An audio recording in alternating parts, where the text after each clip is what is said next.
ba? Tigilan mo na ako dyan sa Dax na yan. Nagkita kami ni Dax kanina. Nagkita kayo? Oo. Akala ko nga sasaktan niya ako eh. Pero siya pinagligtas sa akin doon sa nang hold up sa akin. Kaya sa totoo lang, naniniwala ko na sa kabila ng lahat ng ginawa ni Dax, may kabutihan pa rin sa kanya. Kaya sana nga makinig siya sa sinabi ko. Makinig sa ano?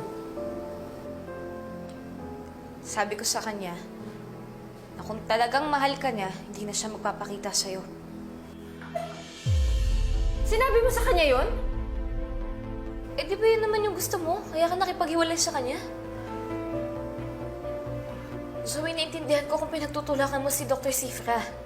Kasi hindi mo naman talaga siya mahal eh. Pero hindi ibig sabihin nun, ipipiliin mo si Dax. Zoe, nandito kami ni tatay para sa'yo at saka para sa magiging anak mo. Kaya hindi mo kailangan si Dax. Hindi mo kailangan si Dr. Sifra. Kasi kaya mo yan. Kaya natin yan.